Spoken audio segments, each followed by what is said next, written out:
Have you ever looked for a place where you can find peace and quiet and think clearly? Well, I've found just that place north of Burlington in Lowville. We're here with Walt Rickli, and Walt, you have given your place this sense of serenity, and you've given it to the community. It started about 18 years ago, Deb, and I was in the landscape world and had just moved to the sculptural world and decided to make that my passion. And I thought about, all these gardens that I had built over my career, and they were typically for private people. And I wanted to give something back to the community, somewhere people could come and enjoy. And so I started developing this very small garden. And part of the intent was that people with small gardens could come and find inspiration. What that led to was people coming and finding peace, being able to just enjoy the beautiful garden. As my sculptural world started to develop, I started creating spaces and putting sculptures, lots of water sculptures, abstract pieces into the garden. And what I found was that people loved coming to this little place, and it was not unusual for me on a Sunday morning to find someone in the garden crying. Something had happened in their world, and they had discovered this little place that's peaceful, tranquil, and it just made them feel happy. How did people know, actually, to come here? Because really, I mean, it is your private place. So did people just sort of wander across the street from Lowville Park and land up sitting on a bench? Or what happened? How did that happen? I think that's typically how it happens, and part of the joy is discovering something, that isn't obvious, that doesn't have a lot of signage to it. And so lots of people hear about it, and they end up wandering into the gardens, and other people just go to the park and they find out about it, and it's part of that joy is discovering. Yeah. Do you remember the first time that you looked out the window or walked up the path and you saw somebody in the garden? I can't recall the first time, but I can recall many times, and it happens probably every time that I would drive in and out the driveway now that there are people in the garden of all walks of life, all ages, and what's really wonderful is when you hear their comments. And one of the cool things we did was we put a blackboard up. Right. And it's just such a primal way of communicating. Childlike, I guess, is a good way to describe that, when you take a piece of chalk and write. And I would say that, probably every 2 or 3 days we have to erase that blackboard. It is just full of the most wonderful comments that people have been able to share, what happened in the garden, or that they just love the garden. If we put a new sculpture in it, typically there'll be lots of comments on, what's just happened in the garden. What was the first piece of sculpture that went in there? Do you remember? The first piece was probably an old man. And when I studied sculpture in Vermont, and once I was finished my studying, the first piece I did was about a 3.5 foot granite face of an old man. And it was the first piece that I put into that garden. The second piece was the Virgin Mary.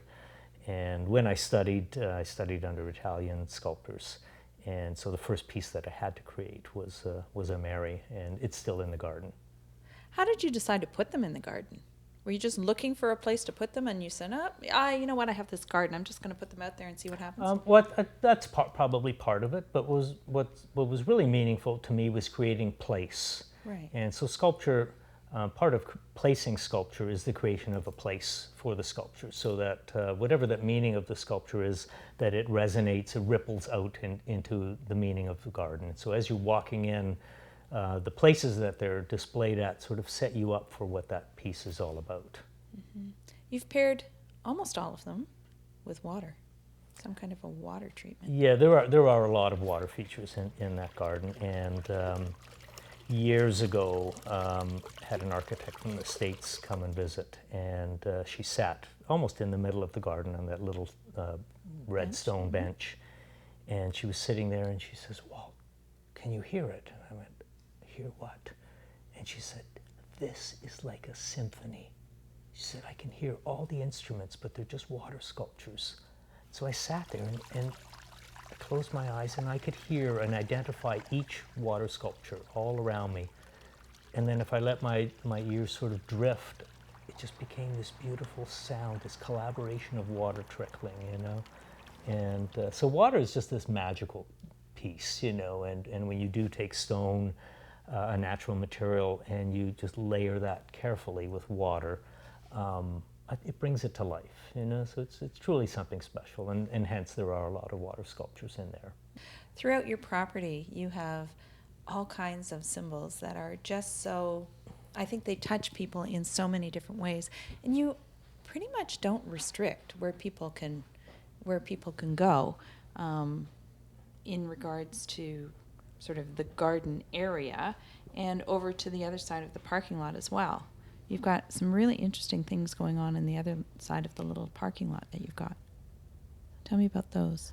Well, the big sculpture that we have over there is, it is probably the most photographed sculpture out of all of the gardens, and it's 15 feet tall, vertical stone, and it has a 3-foot diameter hole inside of it. And I guess that, you know, the concept of those holed stones goes back 2,000-3,000 years, and they were found in different parts of the world. What I find fascinating about them, and I think most people do, is you can actually go through a stone. Yeah. And just the experience of being able to step through the hole and go through that. What's neat is the section in between all the layers that from the outside we typically don't see. And so here you see this big raw massive stone, and as you're looking you can see all the layers that make that up. You can sit inside of it, you know, and so that's what people love, is interacting with pieces. And I guess you know that what you've done is good for humans by the amount that they photograph it, sit on it, you know, and there are hundreds of photographs being taken in that whole stone. There's lots of weddings that happen in the park, and typically at some point they wander over to the sculpture garden and you see them taking pictures there. Yeah. Right? I talked to Teresa Seaton recently, who does glass. She works with glass, stained glass, and she said that when she goes looking, she looks at the glass and the glass speaks to her. When you go to do what you do you look for a piece of stone that speaks to you? I would say they all typically would speak to me, you know, and I guess that depends if it's a commission piece or if it's a piece that I'm doing for myself. I guess the beginning process might be a little bit different, but ultimately the stone does speak to me, right? And you start to see things in it, you know. I guess a great example is the orange. And when I created that, or before I created that, I was sitting in the studio and having an orange, and I peeled my orange, you know, and as I'm peeling it, I'm looking at it, and I set it down on the table, and I thought, that would be so cool, you know? And, you know, it was one of those crazy moments where off I went out into the, you know, the compound, and there's the stone, and I'm like, oh, this would make a perfect orange. Yeah. And so, you know, Yeah. it did speak to me, but I had the idea in front of it. But it's fun.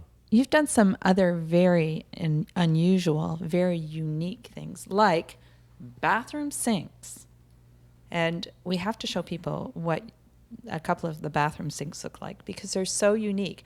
And you have such a great way of explaining why you would use rock and wood for a bathroom sink.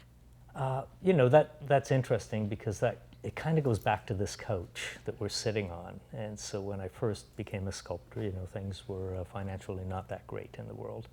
There was no furniture in my house. And I saw this couch, and I just loved the shape of this couch. And I don't know, whatever the value of it was back then, I didn't have the money, had to borrow it.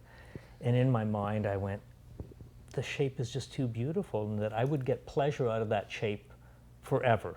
And to this day, when I walk down the stairs, I see the couch, and I smile at the shape. And it got me thinking about all these things, these functional things in our life that we use every day. Sinks, bathroom sinks, you know? And I thought, well, why can't they be beautiful? Why can't they be an integration of, you know, stone, wood, other materials? Why can't they be fun? That's a beautiful way to end our segment. I'm going to go and play the xylophone, and I have to thank you again. This has just been a great, great time with you. To all of you, come on out to Lowville and see what you can find that will give you peace. I'm Deb Timstra for Halton Insider.